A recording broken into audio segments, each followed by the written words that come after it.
دیمیتر ایوانویچ مندلیف، کیمیادانی مشهوری روس، 8 فوریه سال 1834 در شهر توبولسکی فدراسیای روسیه به دنیا آمده است.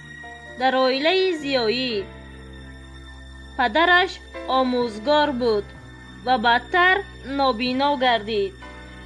پس از مرگ پدر، مادرش همه کوشش را به خرج داد تا او را تحصیل دهد.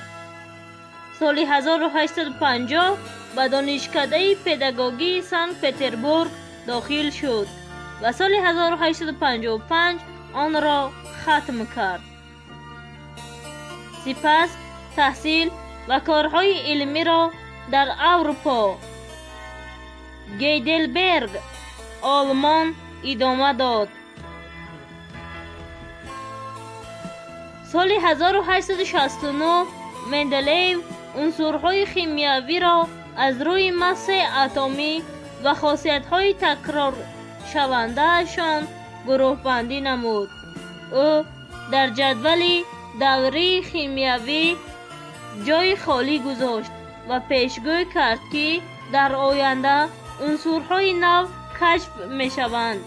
بعدتر عنصرهای چون گالی، سکندی و گرمانی طبق پیشگویی او کشف شدند. اثر اساسی پرینسیپ های شیمیا، کتاب دو جلده او با نام اسناو شیمی پرینسیپ های شیمیا در سال 1869 نشر شد و یکی از منبع های اساسی تعلیمی آن دوره گردید.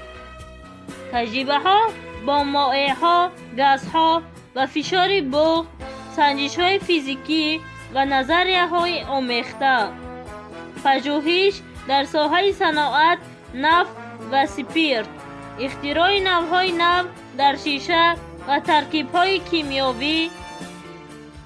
اینچنین مندلیف کار آموزگاری نیز کرده بود. پروفسور و استاد دانشگاه سن پتربورگ، اعضای اکادمی علم‌های روسیه، فعالیت در جریان‌های اصلاحات معارف و علم، مبارزه برای رشد ساحه علم و اصلاح صنعتی در روسیه به حساب می رفت. دیمیتر ایوانویچ مندلیف 2 فوریه سال 1907 در سن 72 سالگی وفات می کند. او را در قبرستان والکو سن پتربورگ دفن کردند. به خاطر او یکی از عنصرهای نو با رقم اتمی 101 نام مندلیفی گرفت. نام او در دانشگاه ها، آموزشگاه ها و کتاب ها باقی مانده است.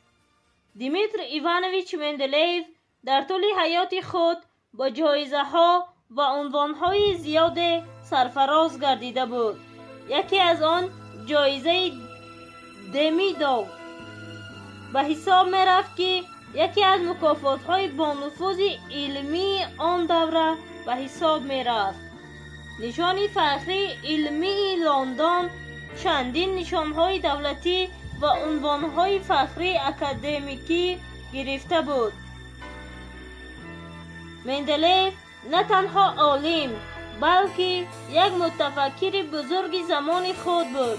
او با علم مناسبت خیلی عمیق و فلسفی داشت و همیشه تعلیم میداد که علم باید به منفعت جمعیت و انسان خدمت کند. جهت مهم، او به علم عملی یعنی تطبیق علم در استحصالات، نقلیات، کشاورزی و ساحه‌های دیگر اعتبار زیاد میداد. جدول دوره مندلیف تا حال اساس علم شیمیا به شمار می رود. در سراسر جهان هر سال 8 فوریه زادروز او را چون روز شیمیکان و یا روز مندلیف جشن می گیرند.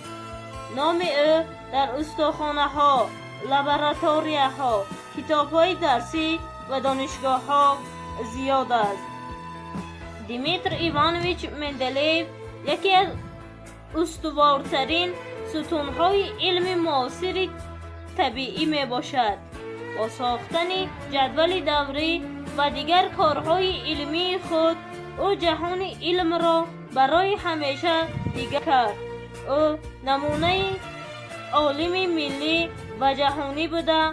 میراث او نه تنها در علم شیمی بلکه در تمام فرهنگ علمی بشر باقی مانده است. پس از مرگش به افتخار او در جهان اقدام‌های زیادی انجام داده شدند. عنصر نمره 101 در جدول دوری به نام او گذاشته شد. مندلیفی نام او به انستیتوت کیمیای مندلیف در مسکو گذاشته شده است. آثارخانه ها، کوچه ها، دانشگاه ها و مکتب ها در روسیه و کشورهای دیگر به نام او نامگذاری شدند. در شهر سن پترزبورگ فدراسیون روسیه آثارخانه شخصی او فعال است که آثار علمی و شخصی مندلیف را نگاه می‌دارد. مندلیف همیشه به اهمیت علم در زندگی انسان تأکید می‌کرد. یکی از سخنان مشهور او چنین است: علم به وجدان نابود کننده است، نه سازنده. جدول دوره که امروز هر خواننده در مکتب می‌آموزد محض با طفیل مندلیف ساخته شده است. او نه تنها کیمیادان بلکه عالم فراملی نیز بود. به پیشرفت تمام بشریت سهم گذاشت. مندلیف با تمام فعالیت و کشفیاتش همچون نمونه عالم فداکار در تاریخ علم باقی مانده است.